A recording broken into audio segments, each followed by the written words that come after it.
I'm Kathy Ingersoll. Today I'm joined by John Nolan. John is a broadcasting and media relations manager for the Fort Wayne TinCaps. Fort Wayne TinCaps are a minor league team in the Midwest League and a high A affiliate of the San Diego Padres. John interned with the Falmouth Commodores back in 2011. That's like 13 years ago, John. But welcome and thank you for being with us today.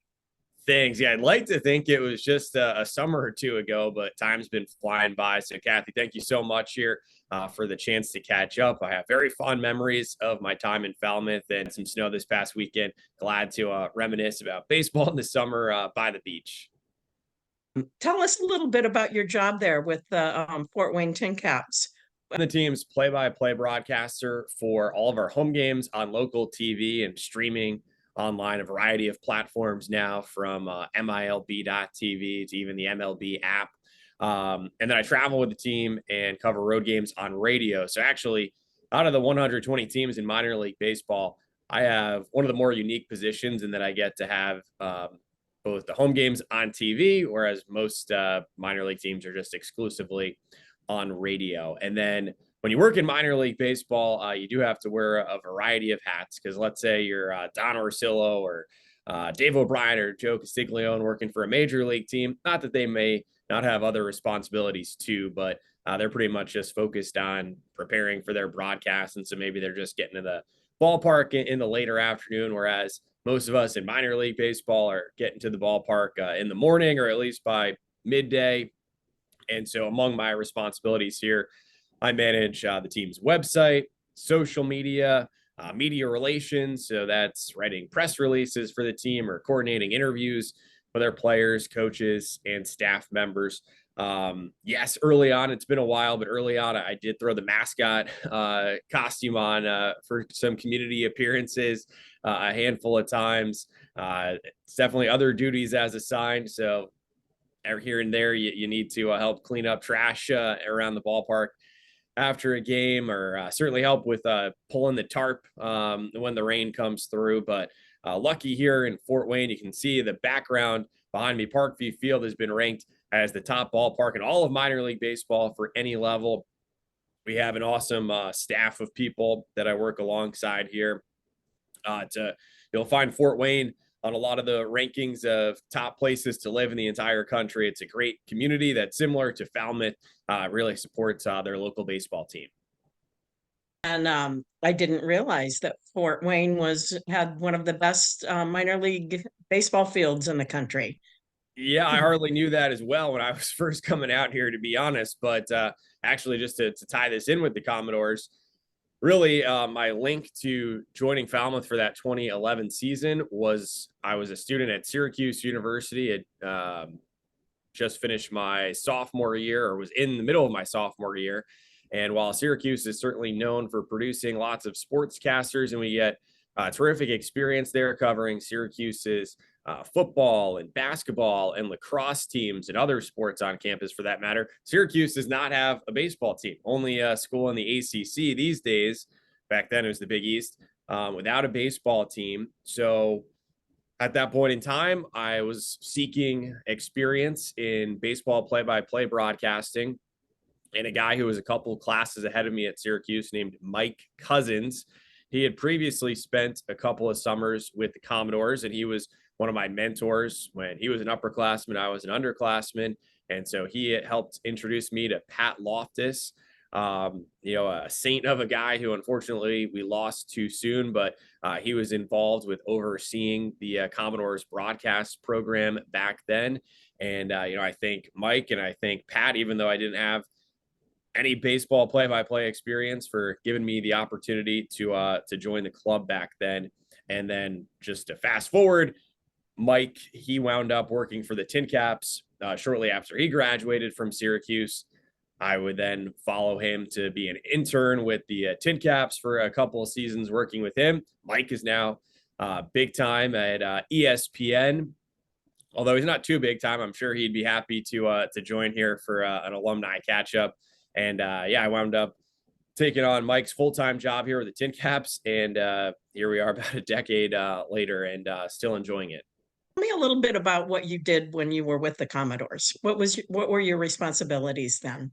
Yeah, I guess compared to the variety of things I explained before being a part of the marketing team here with the TinCaps, it was a little more straightforward than with the Commodores. And not to mention, I know things have obviously really evolved technology wise, and uh, what Cape League teams like the Commodores are putting out there in terms of content has grown rapidly. And so it's kind of more basic back then. We were uh, just broadcasting the games, the home games. There was streaming video, although certainly not all that high quality. So it was almost like still doing a radio broadcast because I don't think people could get any zoomed in shots or whatnot. But yeah, I was working alongside a couple of Syracuse guys that summer, and Chet Davis, David Proper.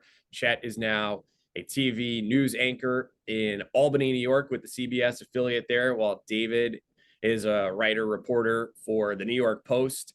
And yeah, we would trade off on doing play-by-play. Back then, for home games, one of us would step over to do the PA announcing and operate the scoreboard. But yeah, it was kind of basic right there as far as the broadcast goes. Not necessarily the growing team that exists these days. I'm going to ask you one last question, but before I do, is there anything else that you want to cover today? Oh wow! Well, again, it's been a lot of fun here. Just thinking back to those fun memories that I had with the Commodores. I would add, I suppose, that it's neat now working in minor league baseball. So many of the prospects coming through here, not only on our side, but with the opposing teams too, have played in the Cape. And from time to time, I've had a guy here with the TinCaps who maybe has played for the Commodores. Lee Solomon comes to mind in the last 5 or so years. I know he was teammates with Adley Rutschman with the Commodores, Yeah. an infielder who was a great success story. He was on his way in baseball, but really smart guy who's actually got his law degree now. So he might be running baseball from a leadership Oh, wow. down the road. Um, but yeah, it's kind of just like a cool common ground with a lot of players. And just when I'm first meeting him, starting a conversation about memories from their time in the Cape, because yeah, just like I'm raving about it for players, it's usually the best summer that they've ever had too. So To have one piece of advice you were going to offer people, college students, recent graduates who want to get into the broadcasting field in the sports area, or who are interning with the Commodores now, what would that piece of advice be? yeah, so obviously it's a very competitive environment to just have the opportunity to work for a team like the Commodores. So it's a privilege, and I would just pass along that I hope they appreciate all the great people that make the Commodores, that make the Cape Cod Baseball League possible, especially today. Now, shoot, I try not to be like an old guy here, but I guess I can say, like, back in my day, I mean, there was not the sophistication from the technology, even just the press box broadcast setup.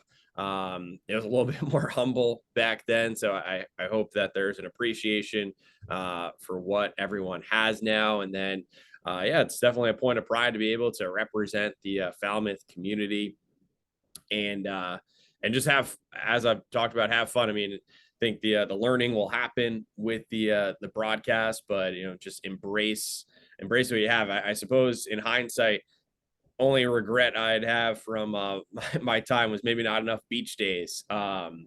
Because you never know where life will take you. You might be away from the coast, so just soak it all up. But yeah, just have gratitude for all the people that make it possible. Excellent, excellent. Well, John, thanks for your time today and for your words of wisdom as well. We really appreciate it, and we'll continue to follow you and the TinCaps. If you, our viewers, would like to learn more about the Falmouth Commodores, check out our website at falmouthcommodores.com. And you can follow us. We're on all kinds of social media. We're on YouTube, Facebook, Instagram, X, I guess, or Twitter, whatever you want to call it, TikTok and LinkedIn. So once again, John, thanks so much, and take care. Thank you, Kathy. And I got a feeling that this is the year that the guys are going to win it. Actually, like a final memory to share 2011, I think our team, which made it to the finals, that in itself was a fun memory. We had a slow start to the season and rallied. Thanks to Andrew Heaney as the ace of the staff, who just won a World Series with the Rangers, which was awesome to see. And that year, our guys started the hashtag Win It for Trundy, and so they came close. And yeah, hope everyone can win it for Trundy this year.